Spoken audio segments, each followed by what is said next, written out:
मी राष्ट्रवादी काँग्रेस पक्षाच्या अध्यक्षपदावर निवृत्त व्हायचा निर्णय आज घेतलेला आहे. भारत के वरिष्ठ राजनेता शरद पवार ने राजनीति छोड़ने का फैसला कर लिया है. मंगलवार को उन्होंने बताया कि वो जल्द ही राष्ट्रवादी कांग्रेस पार्टी अध्यक्ष पद से इस्तीफा भी दे देंगे. एक कार्यक्रम के दौरान उन्होंने जानकारी दी कि वो आगे चुनाव भी नहीं लड़ेंगे. अध्यक्ष पद छोड़ने की खबरों के साथ ही एनसीपी में हलचल तेज हो गई है. पार्टी कार्यकर्ता उन्हें फैसले पर दोबारा विचार करने की अपील कर रहे हैं. पवार ने कहा, राज्यसभा में मेरा 3 साल का कार्यकाल बाकी है, मैं आगे चुनाव नहीं लड़ूंगा. उन्होंने कहा, मैंने 1 मई 1960 को राजनीतिक करियर की शुरुआत की थी. कल हमने मई दिवस मनाया. इस लंबे राजनीतिक करियर के बाद कहीं तो रुकने का सोचना होगा. किसी को इतना लालची नहीं होना चाहिए.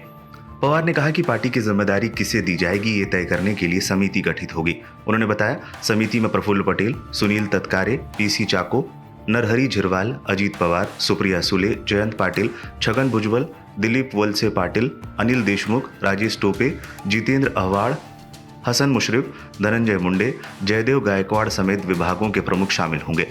एनसीपी का गठन पवार ने साल 1999 में कांग्रेस से अलग होकर की थी. बीते कई दिनों से खबरें थी कि अजीत का भारतीय जनता पार्टी के साथ जाने का मन बन रहा है. कहा जा रहा है कि उन्होंने इस संबंध में सीनियर पवार को भी बताया था, लेकिन बात नहीं बनी. हाल में ही अजीत ने भी एनसीपी छोड़ने से साफ इनकार किया था, लेकिन सीनियर पवार की बेटी सुप्रिया सुले ने सियासी भूचाल की बात कहकर अटकलों को हवा दे दी थी.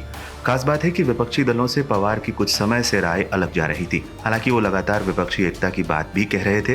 संसद में एक और जहां कांग्रेस समेत कई बड़े दल अडानी हिंडनबर्ग मामले में जेपीसी जांच की मांग कर रहे थे, वहीं पवार ने इसे अनुचित बताया था. उन्होंने ये भी कहा था कि विपक्षी एकता के लिए जेपीसी जांच की मांग का समर्थन करेंगे.